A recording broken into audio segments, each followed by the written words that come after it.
आजकल हम बहुत देख रहे हैं विनय जी कि रिलेशनशिप ब्रेक हो रहे हैं, लोग लव मैरिज कर रहे हैं और लव मैरिज नहीं सस्टेन कर पा रही है। पूरा घर परिवार सबसे लड़ करके लड़का लड़की ने शादी की और वो भी 6 महीना साल भर ही चली, उसके बाद नहीं चल पाई। तो क्या ये जो रिलेशनशिप का टूटना है इसके लिए कुंडली के ग्रह जिम्मेदार होते हैं या साल भी जिम्मेदार होता है कि भाई 25 में ज़्यादा टूटेंगी शादियाँ, 26 में ज़्यादा टूटेंगी, ये कैसे होता है? साल से तो हम इसको कोरिलेट नहीं कर सकते। हम हाँ कोरिलेट ये कर सकते हैं कि दशाएं ठीक चल रही हैं कि नहीं चल रही हैं। अब दशाओं से मेरा क्या अभिप्राय है मैं बताता हूँ आपको कि मान लीजिए कि एक बात हम करते हैं रिलेशनशिप की, और रिलेशनशिप के अंदर हुआ ये कि दोनों को आपस में प्रेम हुआ और विवाह हो गया। यानी कि आपस में जो भी चीज़ थी या वीनस था वो एक्टिवेट हो गया या सुपर एक्टिवेट हो गया राहु के माध्यम से, और वो शादी के अंदर कन्वर्ट हो गया। अब उसके बाद असली बुद्धि जागी या असली बात जागी। जुपिटर ने कहा कि अरे क्या कर लिया, या बुध ने कहा कि तुम्हारे तो बुद्धू थे पहले और अब क्या बात तुमने कर ली, है तो वो व्यक्ति ही नहीं है जिससे शादी होनी चाहिए थी। अब वो जागृत हो गए। वो जागृत कैसे होते हैं? वो दशाओं पे होते हैं कि कौन सी दशा चल रही है। आपको कभी कभी लगता है ना कि यार ये बात थी क्या। ऐसा नहीं है कि आपको ये बात पहले पता थी, आपको तुरंत पता लगी यार वो तो मेरे साथ छल कर रहा था, हाँ। या उसने मुझे बैकस्टेप किया है। उस समय नहीं पता था आपको। जैसे ही आपको एक जागृति आई दशाओं के कारण या ट्रांजिट के कारण, तो वो जो है वो नेगेटिविटी जागृत हो गई। तो बहुत बार जैसे मेरे पास कोई कपल आता है, वो कहता है कि हम मैरिज करना चाहते हैं, अच्छी डेट क्या होगी? तो मैं कहता हूँ 2 साल ठहर जाओ या 1 साल ठहर जाओ। वो इसलिए कि अभी आपकी दशा ठीक नहीं चल रही है। शादी तो कर लोगे लेकिन उसके बाद ये नेगेटिविटी जो आपके भीतर की है वो जाग जाएगी और उसके बाद आप अलग हो सकते हो। अब इसके लिए 2 फायदे होते हैं। एक तो वो रोक देते हैं अपने विवाह को अगर वो मेरी बात मानते हैं तो, और वो नेगेटिविटी जागृत हो जाती है और बिना शादी किए वो सेपरेशन हो जाता है 6 महीने के बाद। तो ख़त्म हो गई बात। जो चीज़ शादी के बाद होती वो शादी से पहले हो गई। और दूसरी बात ये है कि उसके बाद भी वो लड़ झगड़ के किसी प्रकार से रहते हैं रिलेशनशिप में, तो वो कितनी विषमताएं आने वाली हैं वो समझ जाते हैं कि भाई इसकी मुझे माँ से भी झेलना पड़ेगा, इसके बाप से भी झेलना पड़ेगा, इसकी मौसी से भी झेलना पड़ेगा, इसकी बुआ को भी झेलना पड़ेगा, तब जाकर चलेगी रिलेशनशिप। तो वो 1-1.25 साल के अंदर ज़्यादा बुद्धिमान हो जाते हैं और फिर दशाएं कॉन्ड्यूसिव हो जाती हैं। जब मैंने बताया कि जब दशाएं कॉन्ड्यूसिव हो जाएंगी, जब शादी करते हैं और उसको पहले से पता होता है कि कहाँ कहाँ पर परेशानी आने वाली है, वो पहले से देख चुके होते हैं ड्रामा सारा का सारा, तो शादियाँ बच जाती हैं। तो कुछ शादियाँ इम्पॉसिबल होती हैं, होनी ही नहीं चाहिए, क्योंकि वो जितना मर्जी, क्योंकि मैंने देखा कि 10-10, 12-12 साल की रिलेशनशिप शादी नहीं चली 3 महीने भी। और बहुत बार ये होता है कि जानते नहीं थे, एक दिन भी शादी हो गई और उसके बाद वो 20-20, 25-25, 30-30 साल से वो they are married, happily married for that matter.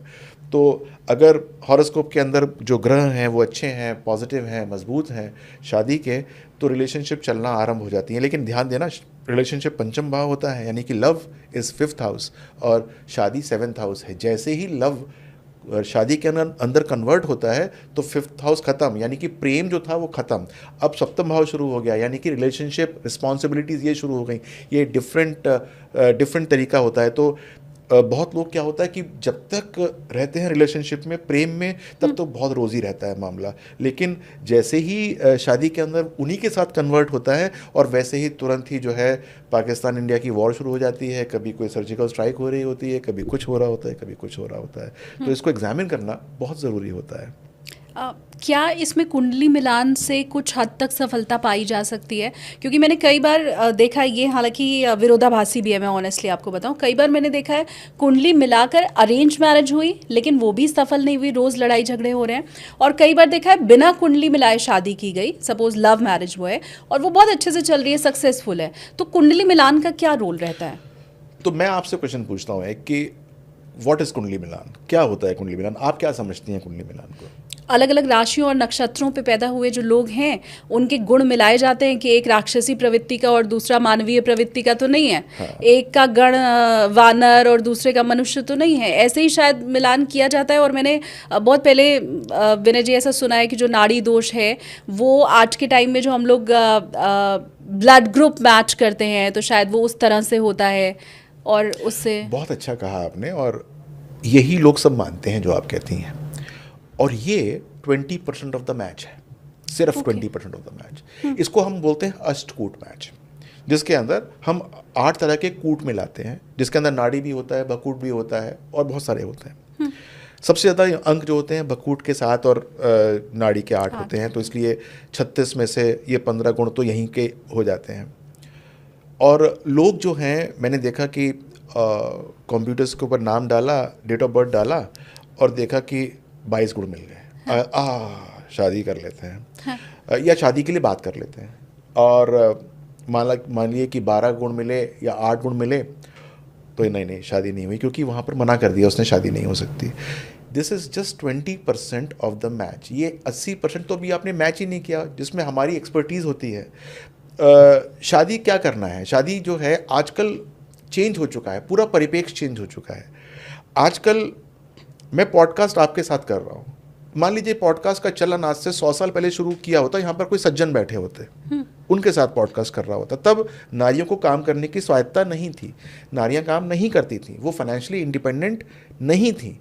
तब हम किसी और तरीके से कुंडली मिलाते थे कि ये घर के अंदर सेटल तो हो जाएगी, ये बच्चे पैदा कर सकती है कि नहीं कर सकती है, ये जो है खाना बना पाएगी कि नहीं बना पाएगी, अगर हमारे घर में कुछ बच्चे हो गए तो उनको ये डांस सिखा सकती है कि नहीं सिखा सकती है, राइट, इसको सिलना कढ़ाई करनी आती है कि नहीं आती है। ये जो है गुण मिलान होते थे, जो जिसकी आप बात कर रही हैं, ये वो था। आज की डेट में अगर बच्चे नहीं हो रहे हैं तो IVF है, और कपल्स के बीच में क्लैरिटी है कि बच्चे नहीं भी होंगे तो गोद ले लेंगे, ये भी क्लैरिटी है। इंपॉर्टेंट क्या है, आपसी रिस्पेक्ट होनी चाहिए। इंपॉर्टेंट क्या है कि जो लव है वो ड्रेन आउट नहीं होना चाहिए, वो शादी के 10 साल के बाद भी रहना चाहिए, कुछ 50-60% तो रहना चाहिए। और इंपॉर्टेंट क्या है कि झगड़े हो रहे हों तो जब रात को सोएं तो वो झगड़े समाप्त करके सो जाएं, they shouldn't sleep with the झगड़ास, ये इंपॉर्टेंट है।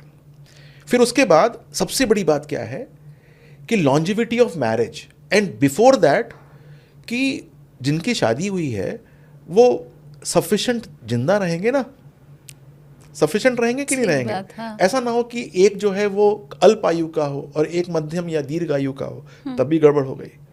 तो मैचिंग की परिभाषा बदली हुई है, और हम अभी मैच वही कर रहे हैं कि कढ़ाई करनी आती है कि नहीं आती है, बर्तन धोने आते हैं, कौन कर रहा है आज की डेट में ये काम। हमने मैच तो वो किया था, आज की डेट में मैच तो डिफरेंट है, एक नई आयाम है। आपके घर में लड़की आएगी और वो कमाएगी, मैच ये करना है कि वो तनख्वाह नहीं देगी तो तुम खुश रहोगे कि नहीं रहोगे। या तुम्हारे पेरेंट्स ये तो नहीं कहेंगे यार वो कमाती है लेकिन जाती है सुबह से शाम तक, हमको खाना बनाना पड़ता है और तनख्वाह तो देती नहीं है वो कुछ भी, उसके तो अपने खर्चे इतने हैं। या फिर रात को मान लो वो देर रात आ रही है 1 बजे, तो हमको ये गवारा है कि नहीं, ये मैच चाहिए ना। अब मैच डिफरेंट है, तो कुंडली के अंदर देखने का परिप्रेक्ष्य एंगल चेंज है। तो जो वो पंडित जी बैठते, मैं देखता हूँ कि बहुत बार जब मैं PhD कर रहा था इसके अंदर, तो मुझे हॉरोस्कोप नहीं मिलते थे, 50,000 हॉरोस्कोप चाहिए थे मुझे, तभी तो मैं बनता ज्योतिषी। कहाँ से मिलेंगे मुझे 50,000 डिवोर्सी लोग या जिनके डिवोर्स हो रहे हो। मैं जाता था कोर्ट में जहाँ पर डिवोर्स के लोग मिलते थे मुझे, जो कि बैठे होते थे अपनी अगली तारीख डॉक्टर उनके पास जाने के लिए, जज साहब के पास जाने के लिए। मैं पूछता था कि आपकी कुंडली मिली थी जब शादी हुए थे, तो उसमें से मुझे 40-50% मुझसे बात कर लेते थे कि सर हमारी तो कुंडली मिली थी और उसके बाद भी हमारा डिवोर्स हो रहा है, और पंडित जी ने बोला था कि हाँ कुंडली मिल गई हमारी। तो मैं ये पूछता हूँ कि जब कुंडली वो मिल गई थी तो अब डिवोर्स क्यों हो रहा है। डिवोर्स का मतलब पैमाना डिफरेंट है ना, सोच डिफरेंट है, आयाम डिफरेंट है। अब ग्रह उस प्रकार से काम नहीं करते हैं, अब ग्रह डिफरेंट तरीके से काम करते हैं। अब लड़का खेती करने नहीं जा रहा है जिसको बीवी को घर 4 रोटी सेक के उसके लिए लेके जाना है सर के ऊपर, अब वो वैसे ग्रह मैत्री करनी ही नहीं है। अब तो ये करना है कि अगर लड़की नौकरी करती है तो क्या लड़का शाम को 6 बजे आकर 2-4 रोटी सेक सकता है, ये नहीं सेक सकता। ये ग्रह मैत्री चाहिए। कौन कपड़े धोएगा, ये ग्रह मैत्री करनी है, कपड़े धोने ही नहीं है, ये ग्रह मैत्री है। तो बिल्कुल आयाम बदल गए। तभी मैंने आपसे कहा था कि आप क्या समझते हैं ग्रह मैत्री, वो ग्रह मैत्री है ही नहीं, वो मैचिंग ऑफ द हॉरोस्कोप है नहीं जो आज के परिप्रेक्ष्य में देखना चाहिए। And to my surprise most of the astrologers do not know this, उनको पता ही नहीं है कि हमको देखना क्या है। ये परेशानी वाली बात है।